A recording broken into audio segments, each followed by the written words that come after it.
Hey everyone, welcome back to Daily English Actually. I'm Alex and I'm here with... Sophie, hey, good to see you all again. How are you doing today, Sophie?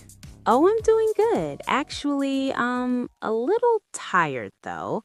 I stayed up way too late last night watching this documentary about mountain climbers. Those people who climb Mount Everest. Really? What time did you finally go to bed? Like 1 a.m.? Maybe 1:30? I know.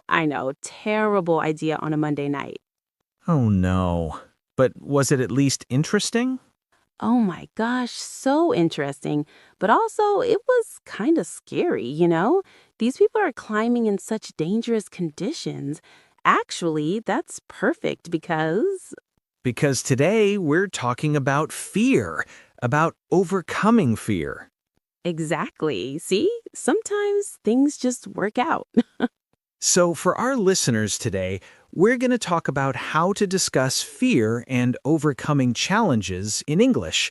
This is super useful vocabulary because, well, everyone experiences fear, right?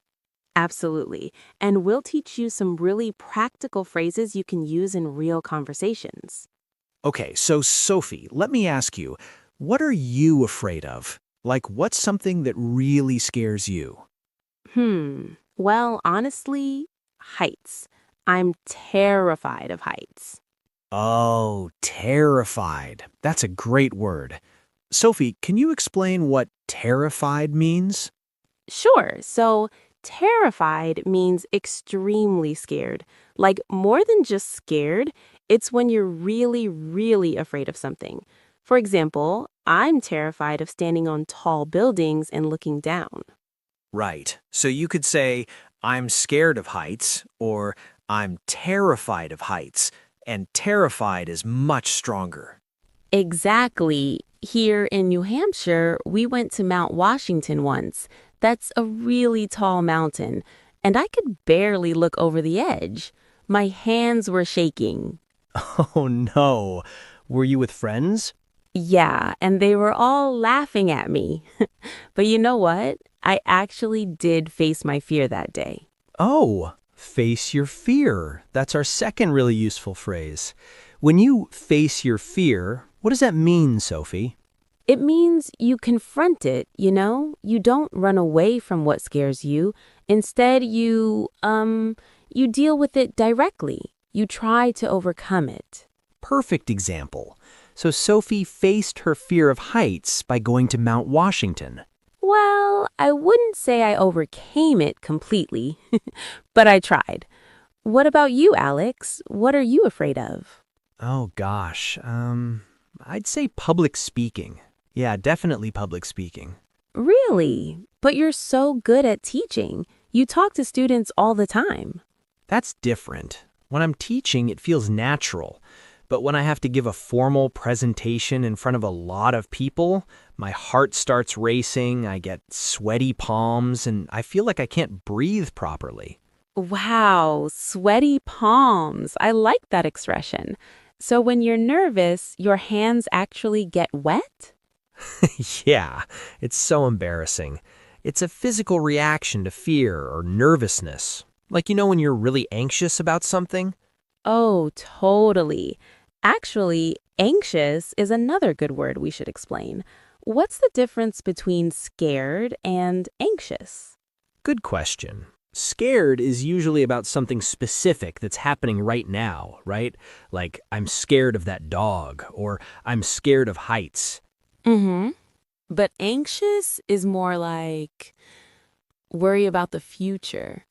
It's that nervous feeling about what might happen. For example, I'm anxious about my presentation tomorrow, or I feel anxious when I have to meet new people. Ah, that makes sense. So you can be anxious about public speaking even days before you have to do it. Exactly. The anxiety can last for a while. So, Alex, have you ever tried to overcome this fear? Like, have you done anything to get better at public speaking?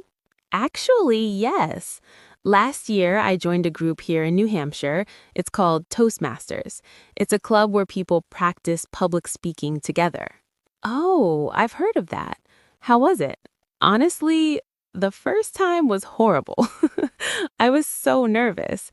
But the thing is, everyone there is supportive. They're all working on the same thing, you know? That's really brave of you. Oh, brave. Let's talk about that word. Sophie, what does brave mean? Brave means having courage, right? It means you do something even though you're scared. Like, a brave person isn't someone who has no fear, it's someone who feels the fear but does it anyway. Perfect explanation. So you could say, Alex was brave when he joined Toastmasters, or it was brave of him to face his fear. And you know what? I think that's so important for our listeners to understand. Being brave doesn't mean you're scared. It means you're scared, but you do it anyway. Absolutely. Can we talk about some practical situations, like real-life scenarios where people might need to overcome fear? Sure, let's do that. Okay, here's one. Imagine you're learning English and you're afraid to speak with native speakers. That's a really common fear, right? Oh, super common. I've met so many students who are terrified of making mistakes. Right. So, how would you tell someone to overcome that fear? What would you say? Well, I'd probably say something like, the first step is to start small. Don't try to have a long conversation right away. Maybe just say hello to someone. Or ask a simple question, like, where's the bathroom? Or what time is it? Ooh, start small. That's a great phrase. It means to begin with easy, simple things, not the big, scary stuff. Exactly. You don't jump into the deep end right away. You start in the shallow water, you know? I like that metaphor. So, listeners, if you're afraid of speaking English, start small. Practice easy phrases first. And here's another tip. Practice in low-pressure situations.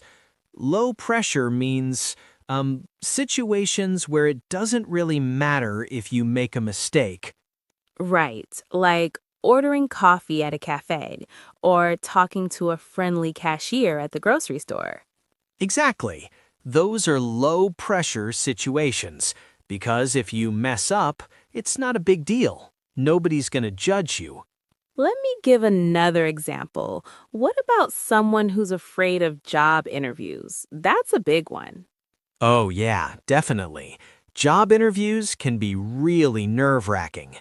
Nerve-wracking. That's a good one. Alex, what does nerve-wracking mean? It means something that makes you very nervous and stressed, like it really tests your nerves. For example, driving in heavy snow is nerve-wracking, or moving to a new country can be nerve-wracking. Perfect. So, job interviews are nerve-wracking for a lot of people. Right. So if someone's afraid of job interviews, what would you tell them? I'd say prepare as much as you can. Practice common interview questions with a friend. Research the company. The more prepared you are, the more confident you'll feel. That's good advice. And you know what else helps? Actually visualizing success. Oh, visualizing. Can you explain that word? Sure. Visualizing means creating a picture in your mind. When you visualize something, you imagine it happening. So if you're nervous about an interview, you could visualize yourself walking in confidently, shaking hands, answering questions well, and getting the job. I've actually heard that athletes do this before competitions. Yes, they visualize themselves winning. It's a really powerful technique. That's cool. Okay, here's maybe a different kind of fear. what about someone who's afraid of trying new things? Like they stick to what they know because they're scared of the unknown. Oh, that's interesting. So they might be afraid to travel to new places or try new foods or take up a new hobby? Exactly. That kind of fear can really, what's the word? It can really limit your life, you know? Yeah, it can hold you back. Hold you back means to prevent you from doing things or making progress. Right. So, how do you overcome that fear of new things? I think, well, one way is to remind yourself that growth happens outside your comfort zone. Comfort zone. Oh, that's such an important phrase. Your comfort zone is like the safe, familiar space where you feel comfortable. It's the things you already know how to do. Exactly. And to grow as a person, you need to step outside your comfort zone. You need to try things that feel a bit uncomfortable or scary. You know, when I moved from Ontario to New Hampshire, that was definitely outside my comfort zone. New country, well, okay, new state, new job, new people. How did you feel about it? Honestly, I was pretty anxious at first, but looking back now, it was one of the best decisions I ever made. I grew so much as a person. That's beautiful. And that's exactly what we're talking about. Sometimes the things that scare us the most are the things that help us grow the most. Absolutely. Should we do a quick role play to practice some of these phrases?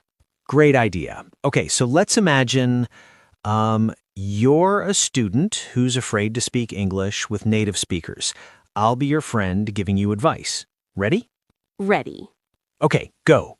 Hey, Alex, I really want to practice my English, but I'm terrified of talking to Americans. What if I make mistakes? What if they don't understand me? I totally understand that fear, but you know what? You need to face your fear. Start small. Maybe just say hello to someone at the coffee shop.